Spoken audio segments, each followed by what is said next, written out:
Hola,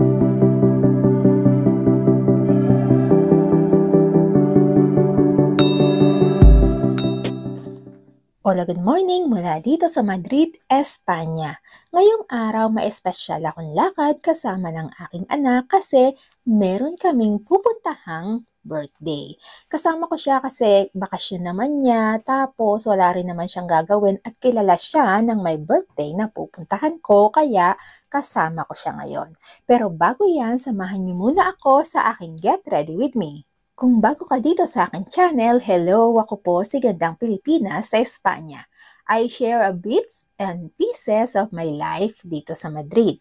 Mula sa pampapaganda, lifestyle, self-care, and syempre mga kwento ng aking buhay dito sa Madrid, Spain. So tara, sabayan niyo ko habang nag-aayos. Actually, tapos na akong mag-makeup at light makeup lang yung ginawa ko ngayon. Ngayon naman, outfit ko ang ipapakita ko sa inyo. Plano kong suotin itong skirt ngayon. Yes, mukha siyang skirt pero may shorts yan sa loob. Very comfy at safe, lalo na kapag marami kang gagalawin o gagalawan. Binili ko ito sa Bershka noong sale season kaya good deal talaga siya. Tapos, for my top, I'll be using this cute piece from Stradivarius. Super simple pero bagay sa skirt. And for shoes, syempre, comfort first. Nike Air Max. Ito yung gagamitin kong sapatos ngayon. Pinalagyan ko na ito ng sole protection kay husband kasi gusto kong protektado yung aking sapatos at magtagal. Nabili namin itong sole protector dito sa normal store dito sa Madrid, Spain. Ang galing lang nito kasi kahit na medyo flat yung sole, pwede mo pa rin siyang lagyan ng sole protection para tumagal siya. Buti na lang talaga at medyo flat yung bottom ng sapatos na ito kasi kung uneven or may pagka-bumpy yung kanyang ilalim, hindi mo siya pwedeng lagyan ng sole protection kasi ang hirap niyang ilagay kapag uneven. Next naman ay ang aking hair. Hindi ako mag-e-effort ng bongga sa hairstyle today. Ang gusto ko lang ay ilugay siya tapos lalagyan ko lang siguro siya ng konting accent, which is like headband. Okay na sa akin yun. Cute lang, tapos may parang chill vibe, ganon. And of course, hindi pwedeng mawala ang aking hair perfume. First, I'll spray my Carolina Herrera hair perfume. Sobrang bango nito, parang freshly washed hair all day. Pero hindi pa tapos. Alam niyo naman ako mahilig sa perfume layering.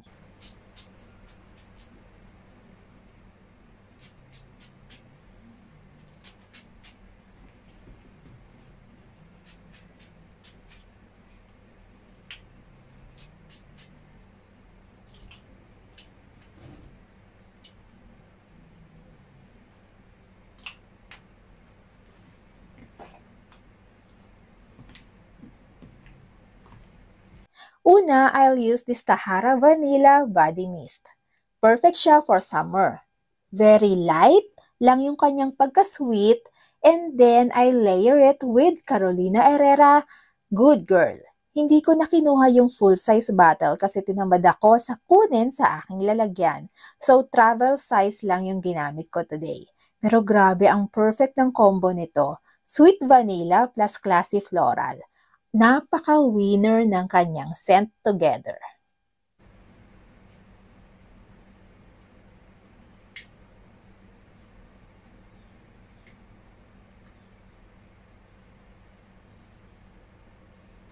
Tulad ng sinabi ko kanina, simple lang ang gagawin kong ayos sa hair ko. After ng hair perfume, headband lang ay okay na.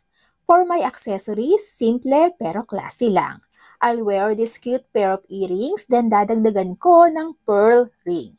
A chunky bracelet at syempre ang aking Casio watch para may balance ng chic and casual. Hindi sobra pero enough para ma-elevate ang aking look.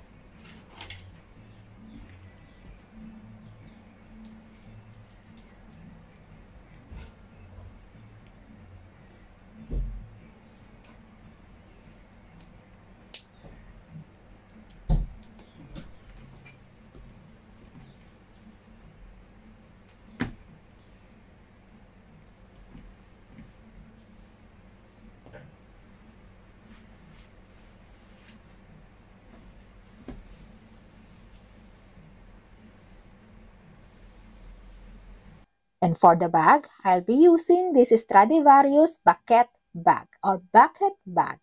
Ang gusto ko dito ay spacious siya para kasya yung essentials ko na dadalin ko ngayon. Lalo na yung portable neck fan ko kasi medyo mainit pa rin sa labas, so at least ready tayo. Hindi naman pwede yung ang ganda-ganda mo today, pinaligo mo na yung pabango, nakaayos ka, ang ganda ng suot mo, pero tagaktak yung pawis mo habang naglalakad ka. No, no, sa akin yon. Alright, loves, ready na akong umalis. Thank you for joining me in this quick Get Ready With Me here in Madrid. If you enjoyed this video, please don't forget to give me a big thumbs up. And kung bago ka pa lang dito sa aking channel, don't forget to subscribe and hit the notification bell para updated ka sa mga future videos ko. Once again, this is Gandang Pilipinas sa Espanya, sharing life, one story at a time. Thank you so much for watching. Bye! Thank you! Mwah!